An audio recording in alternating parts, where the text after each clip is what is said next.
ఈరోజు నేను చల్లమిరపకాయలు ఎలా చేసుకోవాలో చూపించబోతున్నానండి. ఏదైనా పప్పు, సాంబార్, పప్పుచారు లాంటి వాటికి సైడ్ డిష్గా నంచుకొని తినడానికి చాలా బాగుంటాయి. ట్రై చేసి చూడండి. 2 కేజీల మిరపకాయలని శుభ్రంగా కడిగేసిన తర్వాత పిన్నిస్తో ఇలా 1/2 ఇంచ్ పొడవులో ఘాట్లు పెట్టుకోవాలి. మరి పైనుంచి కింద వరకు చీల్చేయకూడదండి. జస్ట్ 1/2 ఇంచ్ పొడవులో ఘాట్లు పెట్టుకుంటే సరిపోతుంది. మరీ పెద్ద కాయలు అయితే ఇలా సగానికి కట్ చేసేసుకోవచ్చు. ఇలా మిరపకాయలన్నిటికీ ఘాట్లు పెట్టుకున్న తర్వాత వీటికి సరిపడా డబ్బాలో 3 లీటర్ల చిక్కటి మజ్జిగ వేస్తున్నాను. అలాగే 60 ml నిమ్మరసం, 200 గ్రాముల కళ్ళుప్పు, 1 టేబుల్ స్పూన్ ఇంగు కూడా వేసి మొత్తం అంతా చక్కగా కలిపేసిన తర్వాత ఇందులో మిరపకాయలను వేసి పైనుంచి కిందకి, కింద నుంచి పైకి బాగా కలిపేసి మూత పెట్టి ఒక 24 గంటలు నానబెట్టాలి. మధ్యలో మళ్ళీ ఒకసారి కలపాలి.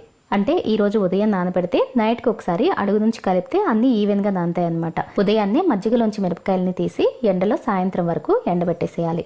సాయంత్రం ఎండిన మిరపకాయలని మళ్ళీ మజ్జిగలో వేసి నైట్ అంతా నానబెట్టాలి. మళ్ళీ ఉదయాన్నే మజ్జిగలోంచి తీసి రోజంతా ఎండలో ఉంచేసేయాలి. ఇలా మజ్జిగ అయిపోయేంత వరకు లేదా కనీసం 4-5 రోజుల పాటన్నా చేయాలండి.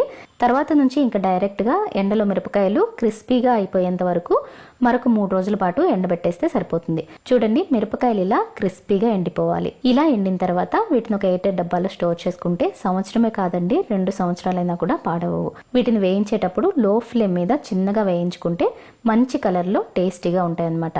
చాలా బాగుంటాయి. ట్రై చేసి చూడండి.